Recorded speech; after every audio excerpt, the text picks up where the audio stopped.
Good morning from Panhandle Outdoors, America's only daily outdoor TV show. Your source for fishing, hunting, and information for folks who enjoy the great outdoors. Now sit back, relax. It's Panhandle Outdoors. Good morning, folks. Welcome to Panhandle Outdoors. I'm Winston Chester. Glad to hear this morning. Got a big show lined up, a special guest here in the studio. But first, let's take care of our weather, brought to us by Gulf Coast Air Conditioning. Drew Pollard and hard-working crew up there in Southport, taking care of our air conditioning needs. Check them out. Check them out so they check you out on the air conditioning. So look at it, high today, 87. It's warm. Low 76. These nights going to start getting warm now. And we're looking at a Monday moon phase. The full moon's going to be on actually the 24th. Of course, the day is the 14th, so exactly 10 days from now we're going to have it. Be next, not this Thursday, but next Thursday, had a full moon in June. So be aware of that. Our moon phase on Monday, always brought to us by Mountain Dew. On the outdoors with Mountain Dew. Tide chart brought to us by Kent Forest Lawn. Good strong tides again. Hope you had a chance this weekend to fish on those strong tides. Now today, I like the way it is today because it's going to be high at 11:49 a.m. They're coming in all morning and then going out, and it's going to be low tonight at 11:07, right at 12 hours almost exactly. So good day to fish. I know some of y'all have Mondays off and going to take advantage of it. Our wind direction, southwest, south-southwest at about 11. Not too bad. All right, we're going to take a break, come back with our special guest.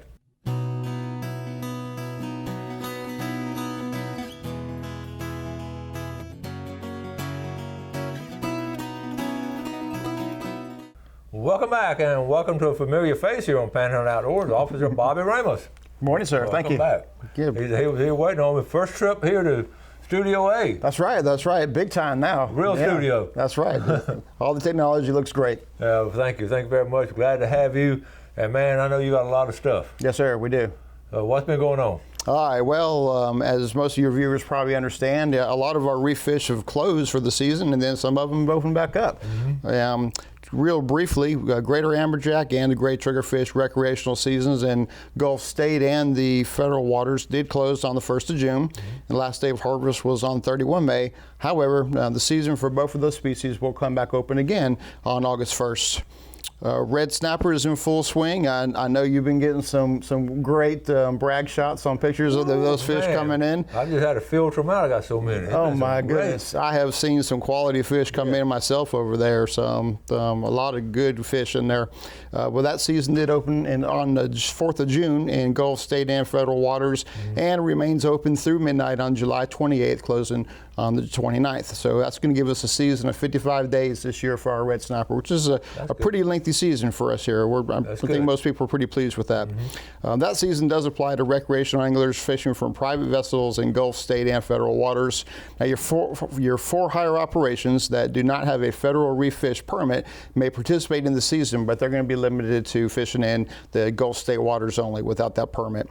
If you plan to fish for red snapper or any of the other reef species in state or in federal waters from a private recreational vessel, even if you're exempt from a fishing license requirement, you still have to sign up to be a state reef fish angler. That just allows the FWC to send out surveys to these anglers, helps us with harvest information and the quotas. A lot of people don't know that still. Yeah, it is something that is still required. The name of the program changed a little bit, a year or so ago from the Gulf program to now the state reef fish angler program, and that's just to allow us to get metrics to better manage the species. Right. Same thing on your red snapper, no change as far as your daily bag limit. Each person who's fishing can have 2 fish, and the minimum size limit is going to be 16 inches, and that's a total length limit on your red snapper. Our other species that opened up is gag grouper. Recreational gag grouper season opened on June 1st in most state and all federal Gulf of Mexico waters. Now, this season will remain open through December 31st, closing January 1st, 2022. In our area, in the Panhandle area, we have a few different kind of regulations that go with the gag grouper. So I'm going to give a reminder to those in Wakulla, Franklin, Taylor, and Jefferson counties that their season is only open from April 1st to June 30th. And September 1st through December 31st for the gag grouper. Yeah. So the rest of the state, June 1st, you're wide open. Two different windows there. It's just two different ones, and most people know that, but I want to put that little plug inside to make sure, give folks a reminder on that. Gag grouper, no changes there. Your daily bag limit is 2 fish per person, and the minimum size limit is 24 inches, for your gag grouper. We have a lot of new fishermen, people who come into the state, and we get constant questions about regulations. Can I keep this? Can I keep that? Yeah. What does this have to be? Did this change? Stuff like that. And we're always happy to answer those questions. But I also wanted to introduce your viewers to 2 apps that you can access on your smartphones that'll go along with that. The first is Fish Rules. I think you've got that one there. I have this one. All right. I'm impressed that he's going to ask for what I had. So it'll take a second to get it set up, but. Fish Rules, I've used it a lot because of the size changes. That's right. And I had to keep up with it. So now I have this with me. So we'll get him. So Fish Rules is the app that of choice. FWC partnered with the developers on it a year or so ago. Okay. And it's a wonderful app for identifying species. It also helps you with bag limits and all the limits got to have. So right. We want to look for. Let's look for. What do you want to look for? What do you want to look for? Sure. Well, we'll talk about. Let's do gag grouper. Everyone knows snappers. Let's look at gag. So you see the search bar on the top there, and then you just hit gag, and it already starts coming up. There you go. Search. Okay. It was there a second ago, and it disappeared for some reason. Okay, we're still experiencing some technical glitches in our studio. We'll get back, but I don't know. I don't know why it did that. It was up a second ago, so cancel out of that for me. There you go, and just hit. We'll pull out, and anyway, you see. Well, just do that. You can do it. There you go. Just scroll. That's right. There you go. There you go. Right. So go to grouper, and then gag. Just click on that. Right Boom. There it is. There you go. Now, so it'll show you what's open. Now it's also geographically dependent, so you have to make sure you're looking at your location is set to where you currently are. But it tells you all our species. It tells you that it's open, the bag limit, its size, how they're measured, and then if you scroll on the picture on the top, click on that and slide it over. There you go. It also gives you additional pictures that will help you identify these fish. You can just slide it over again. And sometimes there's 3 or 4 pictures on here that'll help you identify what these fish look like. So that's just one resource that we have out there. And you see all the different species. That's right, virtually everything. So another question we get all the time is sharks. Can I keep this shark? Can I keep that shark? Sharks. So let's just go to the shark section real quick, and then we'll just pick out a sandbar shark, for example. Okay, a shark. What kind we want? A sand? Yeah, let's go to a sandbar. Let's see. And you see all the ones in red? That means that those are no take. You can't take those at all. But the ones that are not in red, you can take them, but there's going to be limits on them. So sandbar is going to be one, that you can't take at all. There it is. And it tells you right there on the bottom. So these are questions that we get a lot as officers. Hey, can I keep this? Can I keep that? And once again, you can go into the app and identify these species, get more information about them, and so forth. Yeah, and then you go. It tells you. Yeah, that's right. Really a good app right here. I have been using this a while, and what changes? Okay. Very good. And there's freshwater fish on there, as well. So. Okay, we're going to take a quick break. We'll be right back.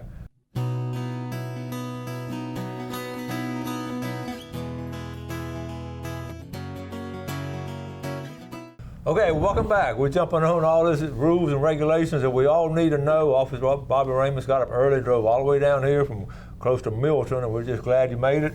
And he was here before I was. So we got, let's keep going. We got a lot of stuff. All right, good. All right, sir. So the other app that I want to show your viewers is a license and information app that FWC puts out. It's called Fish Hunt Florida, and I think Jeff's going to put that on our screen for us. Okay. It's a free app that you can download, and the beautiful thing about this is once you plug in your personal information on there, click that box there where it says My License and Permits, top left corner. Mm-hmm. Okay. And there's nothing on there now because this is a new account. We haven't built an account yet. We just hooked in. But let's just say your name is, Winston Chester. You'll plug all that information in there, and then when you open that up, it'll actually show you all your license information, your freshwater, saltwater, hunting, limited entry quota permits, and all kinds of stuff like that. So we want people to use that app. Back up real quick. I'll show you some other stuff on here. Okay. You can also go and get your sunrise and sunset times. Click on that. Okay. And it's the same thing as before. It's geographic geographic, location specific, and it'll pop right there. Okay. Go over to your hunting. Okay, hunting. Okay. Okay. Well, it wants you to build an account, doesn't it? Tonight, I want to get home. I'm going to do all this. We'll go down here on the bottom. Here we go. So hit on the bottom. All your regulations pull up, your WMA brochures pull up, harvest report, feeding times, that might be a good one, to look at, and so forth. So anyways, just in a nutshell, this is an app with a wealth of information. Once you get it on your smartphone, if an officer approaches you and says, hey, show me your license, you can do it from there. And then for you personally, if you got questions about fishing, hunting, regulations, where to go, so forth, there's just a lot of information on these two apps. And you can get really everything that you need to know to be successful outdoors just by going on these two apps that we showed you. Our generation now, we really got to get caught up with this. Really and truly, once you learn, I've already picked up some stuff this morning. I'm searching, a lot of times I search for this stuff, and here it is right here. That's right. It's right there, right in front of you. It's just, getting acquainted with it and using it. So, all right. So we live in Florida. So we got a couple things we got to talk about as we live in Florida. Yes. And I'm going to try not to beat a dead horse too much, but we're going to talk about bears and we're talking about alligators a little bit this morning because they are hot topics. If you look at the media right now, you can see pictures of bears and videos of bears, going through neighborhoods and so forth. And that in and of itself is not necessarily a big thing. The problem with bears is the food element. When these bears are getting into folks' garbage cans or unsecured attractants, that's kind of a big deal. So we want to try to educate the public about some things you can do with bears. When people intentionally or inadvertently feed bears, both people and the bears lose. Bear-wise communities commit to learning to coexist with bears, knowing when and how to report bear activity and secure potential food resources. Bears that come in the neighborhoods or you can get rewarded with easily accessible food begin to lose their natural fear of people. And that's not a good thing. So once a bear spends more and more of its time in the neighborhood, its chances of survival drop as it's exposed to vehicle strikes, illegal shooting, trapping, and removal by FWC at some point. But by securing garbage, you can minimize the bears lingering in the community. So here's probably the most important thing that residents can do to ensure they're properly securing the garbage cans. Secure your garbage in a secure area, such as a sturdy shed or a garage until the morning of pickup, or build a small shed to store your trash cans. Modify your regular trash can to make it a bear-resistant trash can by adding hardware such as hasps. Bungee cords and straps do not work. They've tried it, and bears just go right through it. That's right. So to be successful, the lid can't be flexible, and it must not collapse when you stand on the side, because the bear is going to do just that. They're going to stand on it and chunk on it, and they're going to try to do everything they can to get inside of it. That's why they're in the circus sometimes. They're so smart. That's right. So we'll just ask people to call your waste service provider to ensure it will still service a modified trash can, or you can request a commercially manufactured bear-resistant trash can from your waste service provider. And a lot of them throughout the Panhandle, have specific cans that they can supply to the residents to help meet these requirements. And overall, we want you to avoid attracting bears. So bears do not hang around people if they don't find food. Right. That's the bottom line. But properly storing and securing your garbage and other attractants is a proven method of preventing bear conflicts. But it takes a community-wide effort to keep bears wild and away from neighborhoods. Right. Here's some other recommendations to keep bears away from your homes. Use electric fencing to protect your gardens, your garbage, compost piles, your beehives, fruit trees, and livestock. Keep your garage doors locked if you're not using them. Feed your pets inside and bring your food dishes inside even at nighttime. Store your pet and livestock feed in a bear-resistant container or inside a secure area. Remove or modify bird and wildlife feed and ensure the ground is free of all the debris. Properly harvest ripe nuts, fruits, and vegetables, and remove any rotten fruits or vegetables that may have fallen down to the ground. You can create an unwelcome mat by putting finishing nails heads up into a sheet of plywood to keep bears, out of a specific area. I thought about that like underneath the window or a door or along a fence line or something like that. Something that they don't want to be on. Yeah, we call it an unwelcome mat.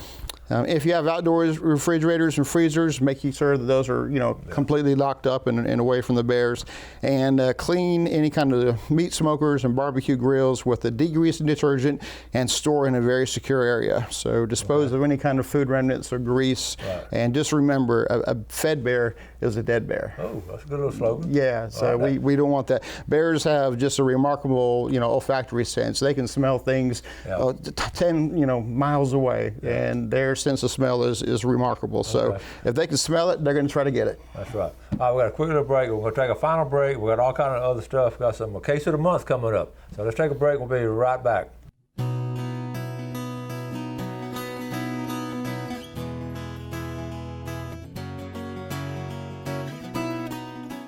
Okay, welcome back. Didn't know this, just found out Bobby Batisky, that's his stepdad, and Bobby is an outdoorsman way back. We're going to get him on the show, talking about all the fishing he's done. He'll be turning as red as that lady's dress over there. We put him on here.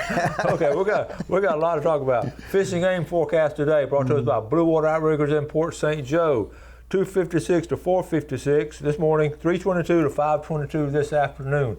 I'm going to go over some alligator stuff next week. We don't have time to get all of it. Bobby's going to send it to me, and I'll go over next week. But let's go over. You got all kinds of stuff. We do. I always come with more content than we have time for. That's good. So I get the talk, and I'll take the heat for it. But it's okay. I want to make folks aware of an important operation that we take place with every year. FWC, Coast Guard, and all the sheriff's offices across the state of Florida, as well as the nation. And that's called Operation Dry Water. This year it'll be taking place July 2nd through the 4th. So it'll occur again before I'm back on the show. So I want to put a plug in there for that and remind people about the dangers of BUI, as boating under the influence. So BUI continues to be a major factor in accidents and deaths on our nation's waterways. During the annual Operation Dry Water, FWC officers and all marine partners increase heightened awareness and enforcement during the 3-day weekend for those violating BUI laws. Organizations and law enforcement agencies across all 56 U.S. states and territories participate in Operation Dry Water and in the Heightened Awareness and Enforcement Weekend. Alcohol is the leading factor in recreational boating deaths and a major factor in accidents on the water. BUI is illegal. Operating a recreational vessel with a blood alcohol concentration of 0.08 or higher is against Florida law. It's the same 0.08 as we have in vehicles. Vessel operators who are impaired will be arrested and taken to jail. So boating under the influence applies to drugs as well as alcohol. Even some prescription medications can make operating a recreational vessel unsafe. Check with your doctor about the effects of any medications that you may be prescribed and taking. Alcohol can impair a boater's judgment, balance, vision, and reaction time. It can increase fatigue and susceptibility to the effects of cold water immersion. Sun, wind, noise, vibration, rocking of the boat are all stressors common to the boating environment, and those stressors intensify the effects of alcohol and drugs on medications as well.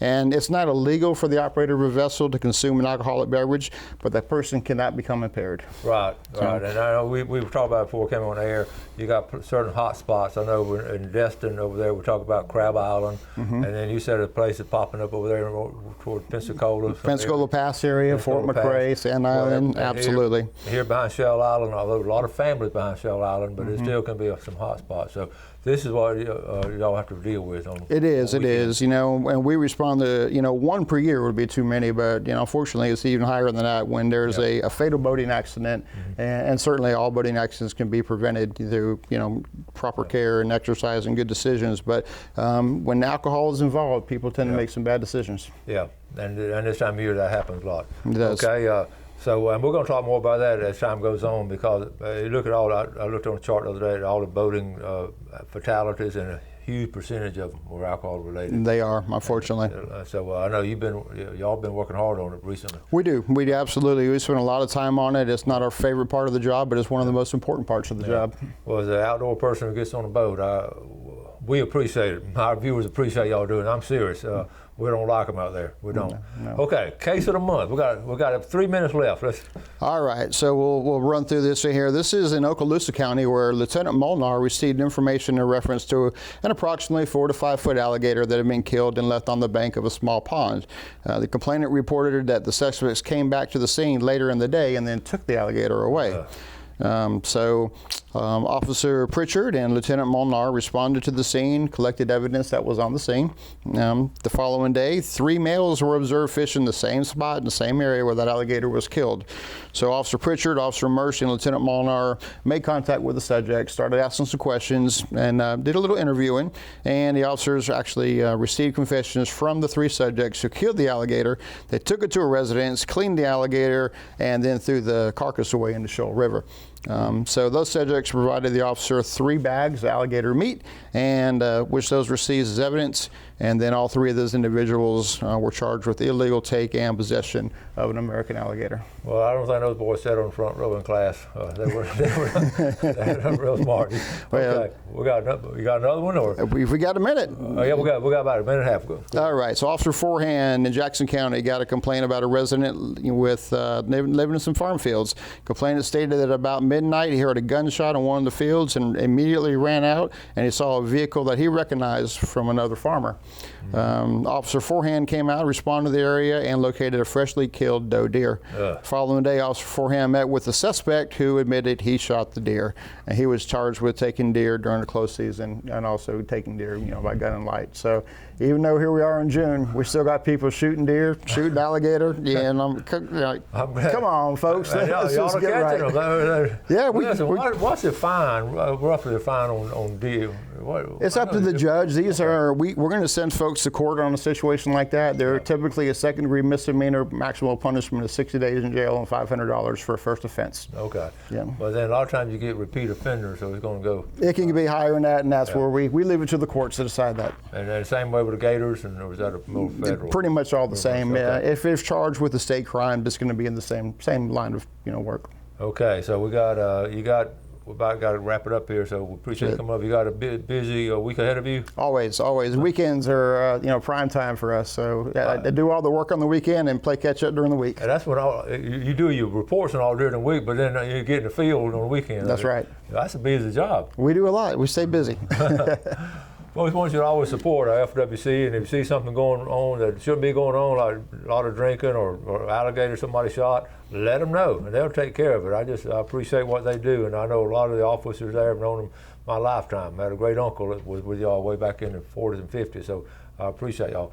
Thank y'all for watching Panhandle Outdoors. We always appreciate your viewership, appreciate your loyalty, and appreciate you supporting our advertisers. You do something good today for someone else. You have a great day, and God bless.